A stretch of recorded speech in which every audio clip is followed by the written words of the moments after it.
दोस्तों नमस्कार। बिहनिया संजय से मैं कौशल तिवारी।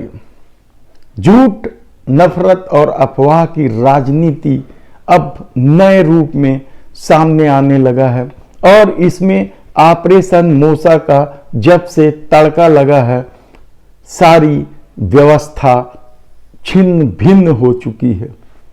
न्यायालय लगातार केंद्रीय जांच एजेंसियों की भूमिका को लेकर सवाल उठा रहे हैं और कल तो संजय राउत को जमानत देते हुए सुप्रीम कोर्ट ने जिस तरीके से उनकी गिरफ्तारी को ही अवैध बता दिया, उसके बाद यह सवाल सबसे पूछना चाहिए, सब लोगों को खड़े होकर एक स्वर में पूछना चाहिए कि क्या केंद्रीय एजेंसियों को विपक्ष की आवाज दबाने के लिए छोड़ दिया गया है?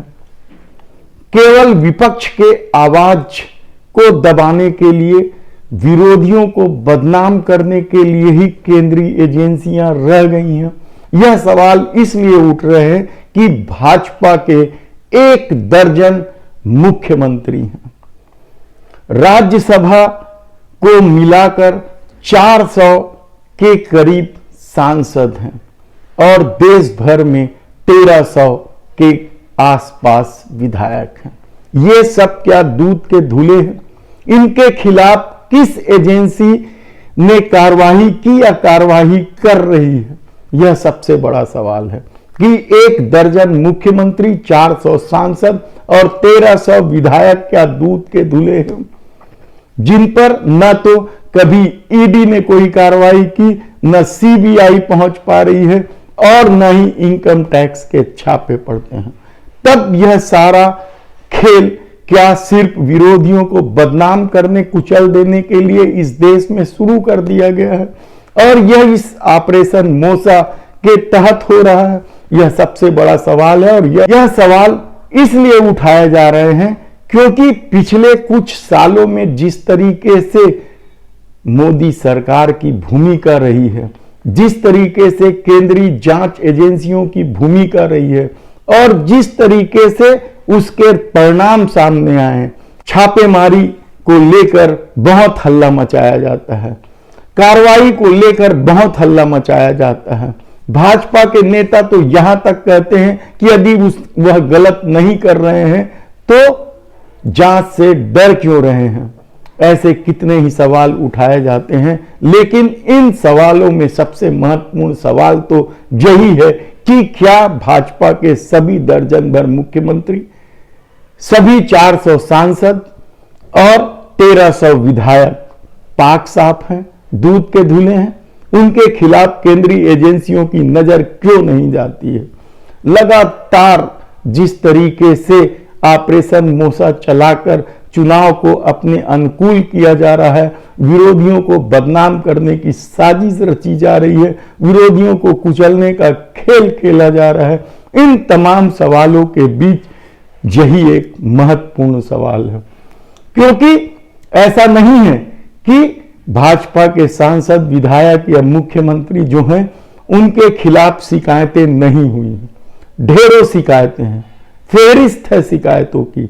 और यहां तक कि जब ये लोग विपक्षी दलों में थे तब इनके खिलाफ भाजपा के नेता भी मुखर होकर आवाज उठाते थे, लेकिन जैसे ही वे लोग भाजपा में शामिल होते हैं उनके खिलाफ खामोशी ओढ़ ली जाती है, जांच एजेंसियां नजरें फेर देती है।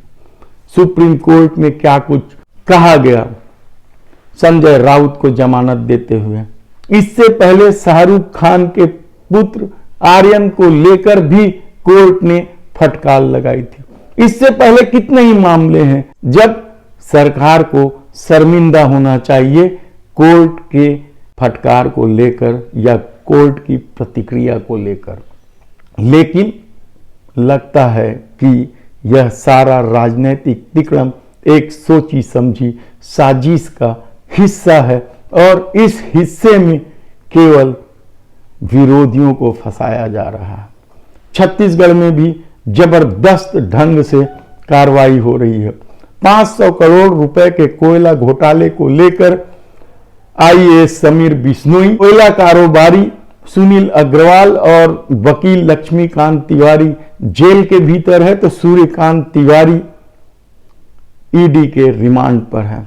इसके अलावा लगातार पिछले कई महीनों से कई तरह की जांच एजेंसियां यहां छापेमारी कर रही है और जिसकी वजह से व्यापारियों में, कारोबारियों में एक अलग तरह का दहशत का माहौल है, कहा जाए तो गलत नहीं होगा।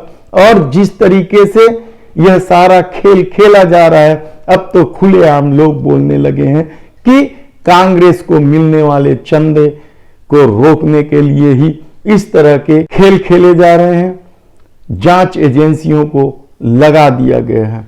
इन तमाम आरोप प्रत्यारोप के बीच अब मुख्यमंत्री भूपेश बघेल और पूर्व मुख्यमंत्री डॉक्टर रमन सिंह पूरी तरीके से आमने सामने आ गए हैं।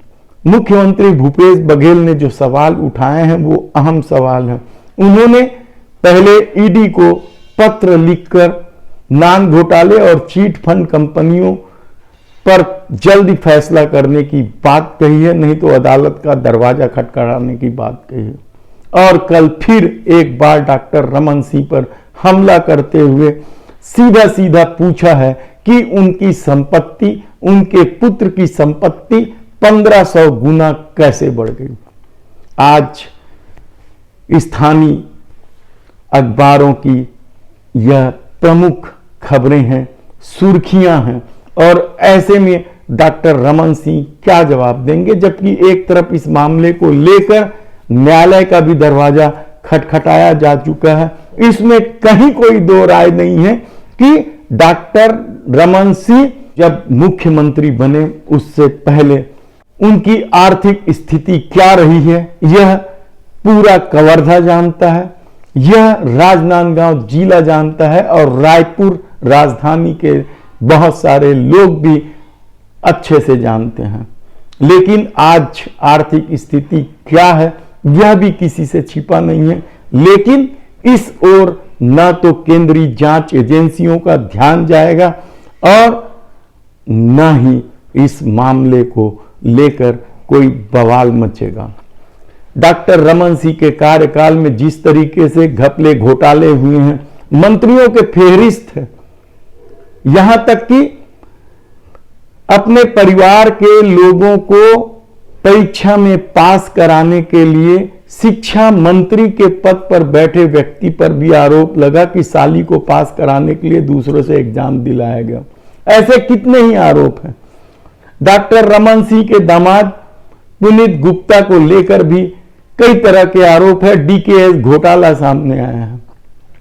जनसंपर्क विभाग में भी घोटाले को लेकर कई तरह के सवाल हैं और कंसोल इंडिया को लेकर भी खुद मुख्यमंत्री भूपेश बघेल ने जांच करने की बात कही थी ईडब्ल्यूओ से, लेकिन अभी तक क्या कुछ हुआ है यह कोई नहीं जानता है। इसके अलावा कितने ही मामले हैं। हर मंत्रियों के विभाग में भ्रष्टाचार चरम पर था और शायद यही वजह है कि भाजपा छत्तीसगढ़ में 15 सीट भी नहीं जीत पाई थी। कांग्रेस एक तरफा जीत हासिल की थी। लेकिन 4 सालों में भूपेश बघेल ने क्या किया यह भी महत्वपूर्ण सवाल है, क्योंकि अभिषेक सिंह को से लेकर रमन सिंह के परिवार में कितने ही आरोप लगते रहे हैं। चीट फंड कंपनियां तो ऐसे खुल रही थी और उसके उद्घाटन में डॉक्टर रमन सिंह के परिवार ऐसे पहुंच रहे थे मानो रोजगार मेला लग रहा हो। लेकिन इन सब बातों का आज क्या मतलब है? क्या यह सिर्फ राजनीतिक उपयोग के लिए यह सब बातें की जा रही है? जांच क्यों नहीं होती? कोई बड़ा व्यक्ति जेल की सलाखों के पीछे क्यों नहीं जाता है? यह आम जनमानस पूछ रहा है। उन अधिकारियों के बारे में भी पूछ रहा है जो डॉक्टर रमन सिंह के सरकार के रहते जिन पर गंभीर आरोप थे और खुद कांग्रेस ने भी गंभीर आरोप लगाए थे, वे अधिकारी भी क्या जेल के सलाखों के पीछे पहुंचे? यह बहुत महत्वपूर्ण सवाल है।